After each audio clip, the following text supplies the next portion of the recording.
Where was I? Once, a while ago, there was an old peasant and his wife and their 3 sons. 2 of the boys were clever, like a knife so sharp, but the 3rd son,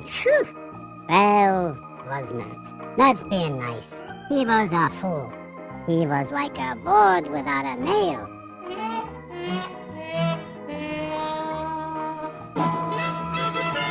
Now it came to pass in those days that the Tsar of all Russia issued a proclamation to every cottage in the land that whosoever could build a flying ship, one that could sail throughout the blue sky, this way and that, hither and yon and hither.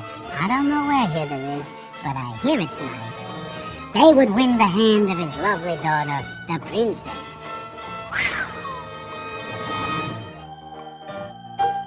The 2 clever brothers were naturally eager to try their luck, and so they each resolved to set off. Their father gladly provided them finer clothes than he had ever worn himself, and gave his blessing for their journey. Their mother made up hampers of food, soft white rolls, cooked meats, bottles of corn brandy, and a little potato latke, maybe for later. The fool saw all this, and he said he would go along too, for he wished to receive such fine things and his father's blessings. But his cruel brothers only knocked his cap off and teased him. "Imagine the Tsar's daughter marrying that circus ape!" they said as they were leaving.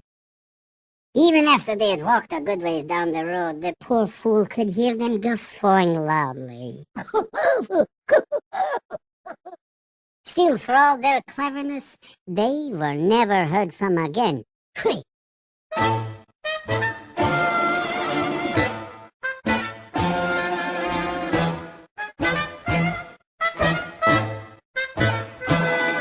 Some time passed. Not much, not a little. What am I, a watch? And the fool decided his time to leave had come. But when he told his mother, she only scoffed. "Ha!" she said. "With your fine luck, it's only a matter of hours before you're eaten by a pack of wolves." But his father was of a different mind. Being like a father, he took kind of a stand. "If he's eaten, then he's eaten. It's high time we allowed the boy to learn by his own mistakes. Your father may have a kind heart toward you," his mother said, being the good woman that she was. "But as for me, if you're eaten by wild beasts, don't even think about coming home." And with that, she gave him some old rusks she had thrown into a sack, and he had left.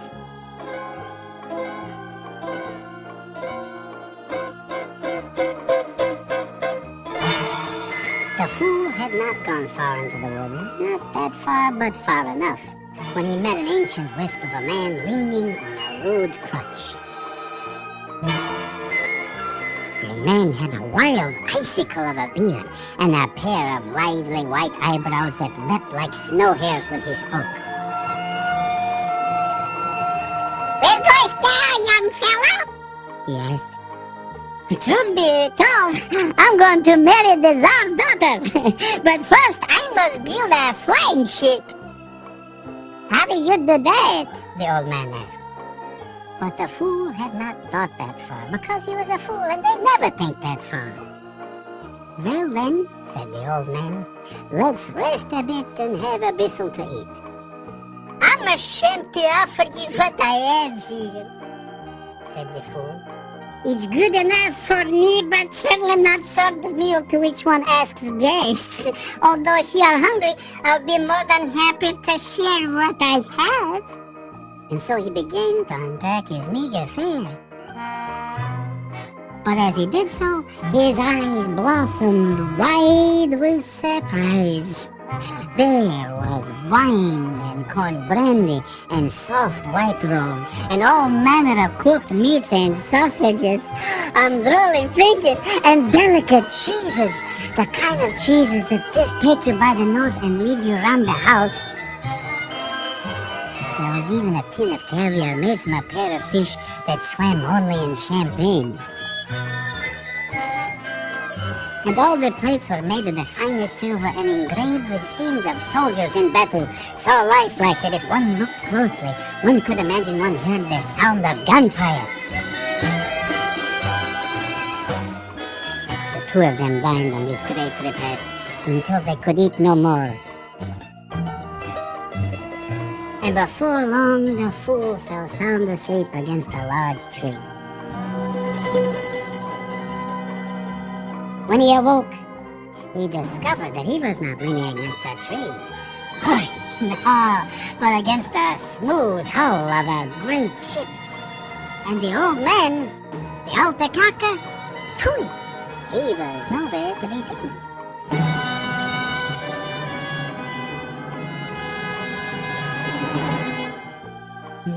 My, I can hardly remember being so industrious, thought the fool. But look what I've done! And he danced happily around the ship, admiring his handiwork. He quickly jumped aboard and seized the tiller. Instantly, the ship leapt into the air and shot away over the treetops, heading towards hither.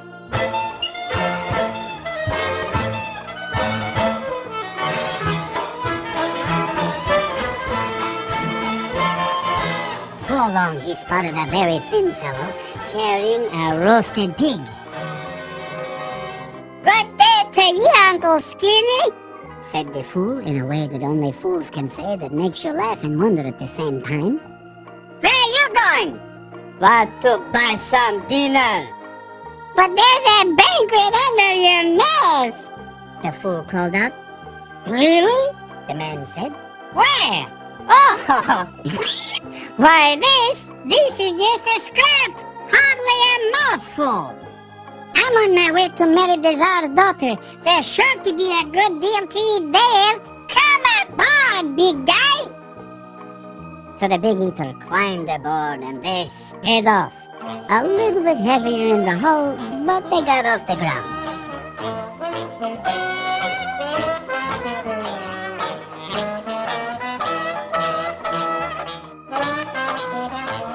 They flew on and on until, looking down at the earth below, the fool saw a man with ears the size of soup plates, lying with one of his ears pressed to the ground.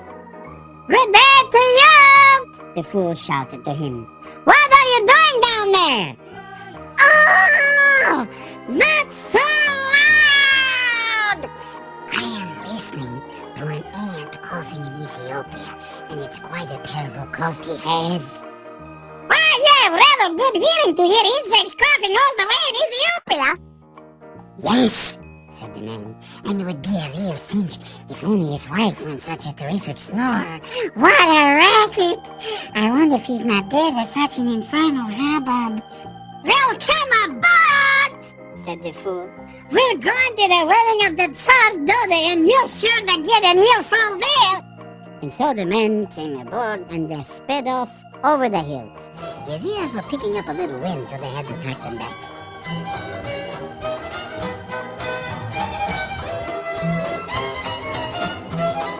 Before long, they spotted a man hopping along on one foot with the other tied behind his head.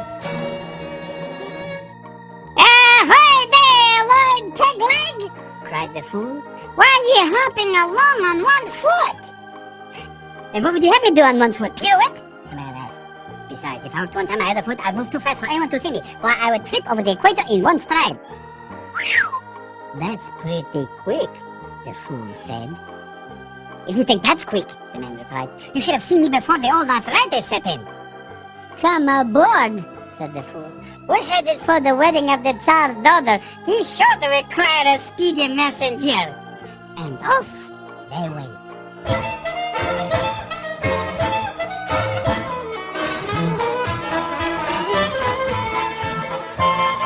They flew on and on, which is more on and on than the on and on before. But who's keeping track? It's a story. Until down by the roadside, they saw a man aiming a gun whose barrel was the length of 2 plow horses and a clever she-goat. "Ahoy there, William Telsky!" the fool shouted. "Can you tell us what you're aiming at?"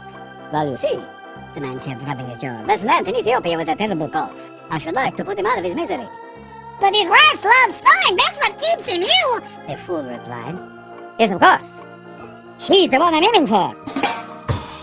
Take your place among us, said the fool. The Tsar is sure to require such a skilled marksman. So the sharpshooter hopped aboard and they sped away.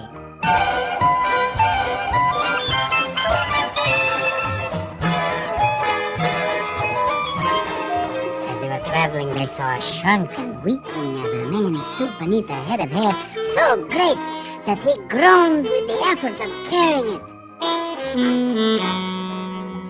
Ahoy there, cousin Hunchback! The fool shouted. What sort of burden have you got there? Oh, it's no burden at all, he replied wearily. It's only my strength I'm carrying. There's quite a lot of it, as you can see. Well, there's going to be a wedding of the Tsar's daughter, said the fool.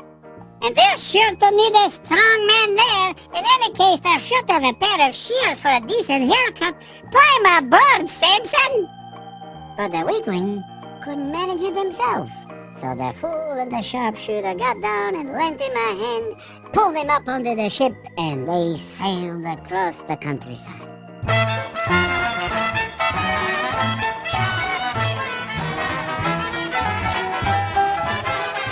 They didn't meet anyone else on their journey. And after some time had passed, not much and not a little, they came to the palace of the Tsar himself.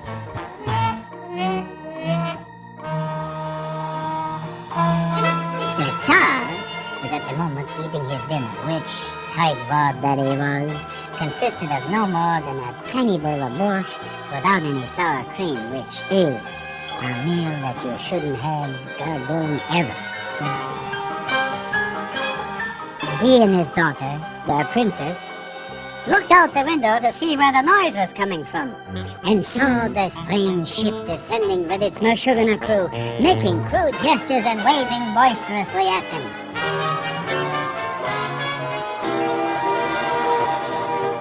One of the Tsar's servants, a miniature genius interested in marrying the Tsar's daughter himself, was watering his mechanical bear at the fountain when the ship landed.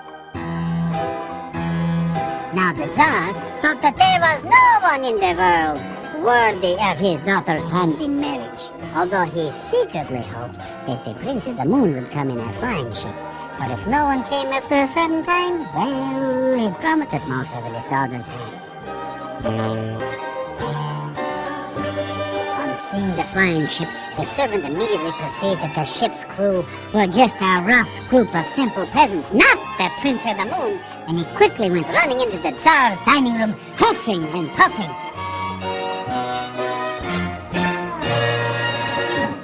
Has the Prince of the Moon come for the hand of my lovely daughter? The Tsar asked the servant, beaming with pride.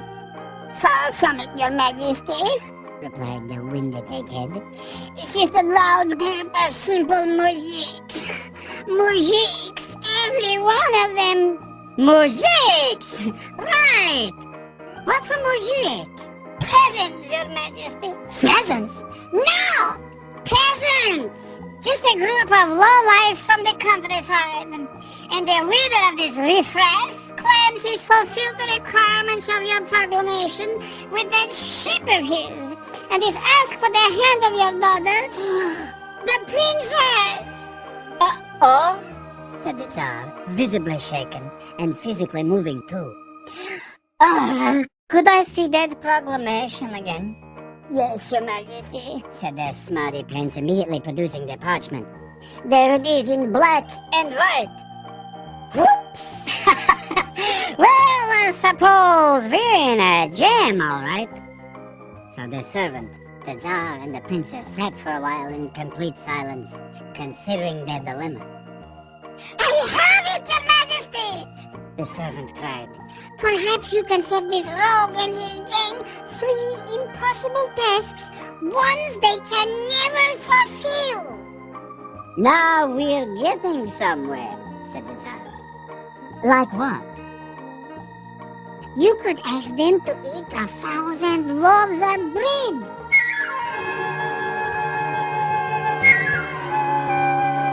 This nearly tore the Tsar in two. He wanted desperately to rid himself of this unwanted suitor, but as a tightwad, the idea of parting with 1,000 loaves of bread was more than he could bear.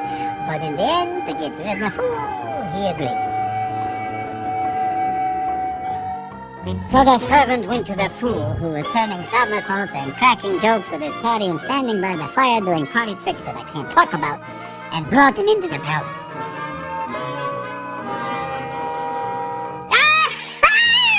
Said the fool loudly on seeing the princess. My bride to be! What a vision you are! And my soon-to-be father-in-law! May I call you Pop? Pop? Said the Tsar, reddening. It is His Majesty's desire that all suitors first fulfill 3 small tests before any wedding plans be discussed, the servant said. He then produced a huge volume, nearly as large as he was, and pretended to consult it carefully. Yes.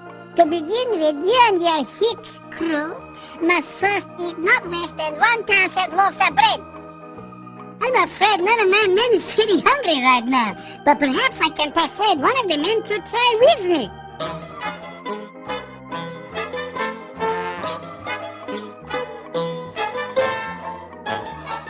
He summoned the eater from the ship. And no sooner than the loaves were set before them, they were boom! Gone! That's it! I think I have some loaves coming to me yet, the eater said anxiously. I'm afraid it only tasted like 900, really. I'm quite sure of it. Now the Tsar was more upset than ever, as you can imagine, and his daughter, the princess, was biting her lip. But the servant was as sly as a fox, and he again thought quickly. Excellent! Excellent! And now, he said, as he pretended again to read from the book, let me see. Yes! You must journey down to Africa and fetch a piece of the equator, then the Tsar's daughter will be yours. And he and the Tsar chuckled at the fool, who seemed to be thinking the matter over. A piece of the equator, eh? The fool said. Any particular size piece? The Tsar and the servant looked at each other uncomfortably. Size? Stammered the servant. Not really. But you must bring it before sundown, and not a minute later. Well, you probably know what it's like to run about on a full stomach, the fool replied calmly. So if you have no objection, I will ask one of my courtiers to make the journey. And so he arose from the table, went into the courtyard, and described the situation. This is my affair, said the runner, who stood up quickly, untied the leg from behind his head, and began to wiggle it to get the stiffness out. The very instant in which he touched it to the ground, he was out of sight. And just as he predicted, he tripped over the equator in his first stride and fell headlong into deepest Africa.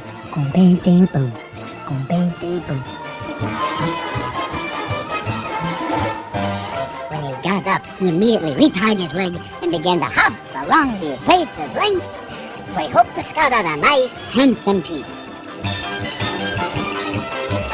Now, as everybody knows who's been there, the equator is a bright blue color with worm-like imperfections here and there, because it's been drawn so many times on a map. When he came upon a part of it that was free of imperfections and was so brilliantly blue that it made the sky look as red as a rose in comparison, he bit off a nice piece the size of a young fig, put it in his pocket, and sat down against a tree to take a nap. During the time that the runner was gone, the fool was conversing with the Tsar and the princess. After some time, though, he wondered where his friend was, and so he went out to the ship. Uh-oh, said the hero with his ear to the ground. "A swift bear is falling under a tree. I can hear him snoring. And there's a flea asleep in the hair on the very top of his head." Just then rose back from the widow's peak. "Wait! Oh, sorry! 12! And the flea's snoring too." "I see him!" said the sharpshooter. "I see him!" "Who? Lord Pegleg?" asked the fool. "Not the flea!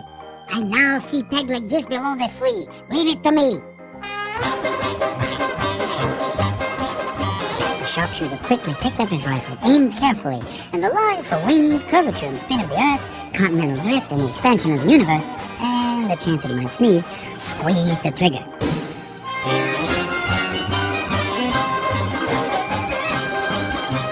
The bullet hit the flea squarely amidships, which is to say it struck her in the third button on his brocaded flea's vest, dead bullseye, and ricocheted loudly, ka-ping, off the embossed buckle on his high-heeled shoe.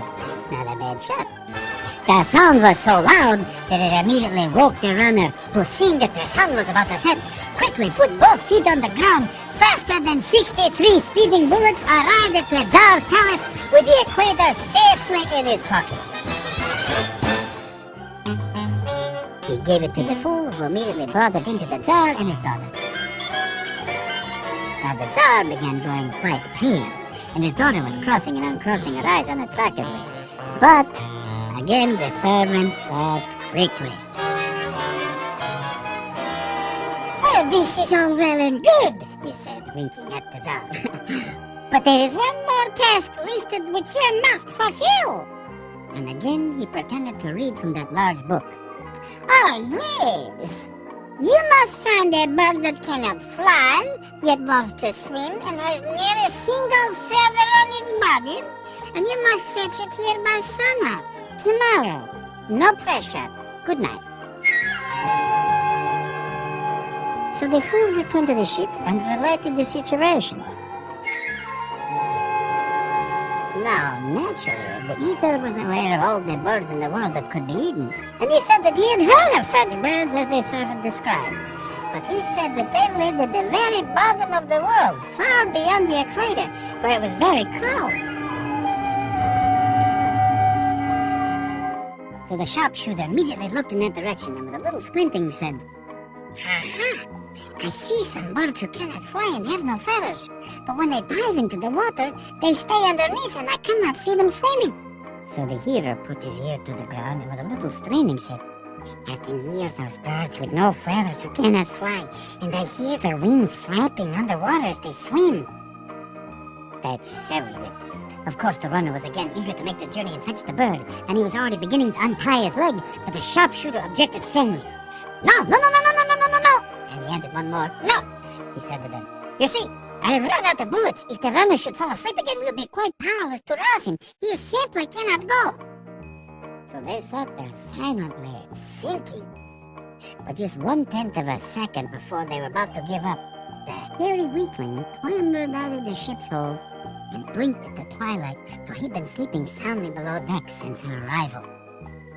"I believe it's high time I puffed up," he announced to them weakly. Yes, time to puff up indeed." And immediately he began to inhale, quite vigorously. So vigorously, in fact, that anything that was not tied down was soon sucked into his lungs. As he did this, a very strange thing took place. His puny body began to inflate, while at the same time his oppressive mane began to retreat back into his head, and by the time he was through, he was as big and strong as he had been weak and small, and his pate was as shiny as a shaved melon. "I thought you looked better with a haircut," said the fool, turning a handspring.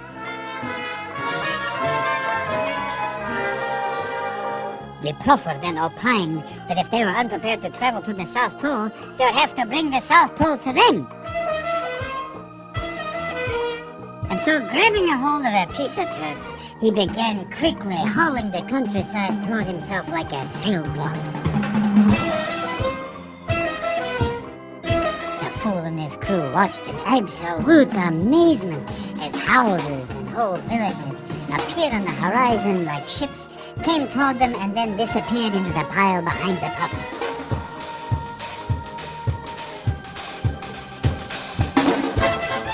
As daylight left them, entire countries passed before their eyes, their inhabitants going about their lives as though everything were completely normal, whole families passing by them. This is called traveling at the speed of light, or the theory of relatives. And there was one man named Einstein who saw this and went, "Phew, what an idea." But that's another story. On and on it went. Faster and faster the puffer pulled, never stopping. He pulled and he pulled, all through the night, on and on and on. Finally, just as he was running out of strength and the first rays of the sun were beginning to redden the horizon, the South Pole skidded to a halt, right in the center of the Tsar's courtyard, and his job was done.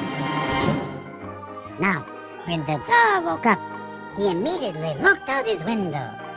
There, in the courtyard below, he beheld hundreds and hundreds of penguins, which is Eskimo for tuxedo, waddling about and swimming in the courtyard fountain, while behind the puffer lay the entire earth in a single wrinkled pipe. And who should be standing on his head on top of the South Pole in the center of the courtyard? That's right, who indeed, but the fool himself. Of course, the Tsar shook with fear at all that he saw, for what could he do? Without a moment's hesitation, he threw open his bedroom window and shouted down to the fool, "Congratulations, my dear son-in-law! She's all yours!"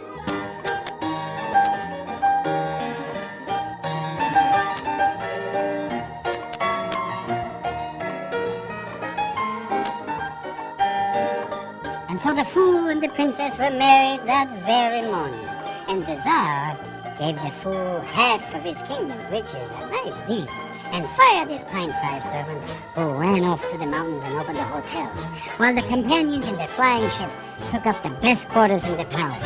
They were forever by his side, cracking jokes, singing songs, and forming the first men's club. And they and their fool were very happy. Oh, and as for the princess, well, she got used to it.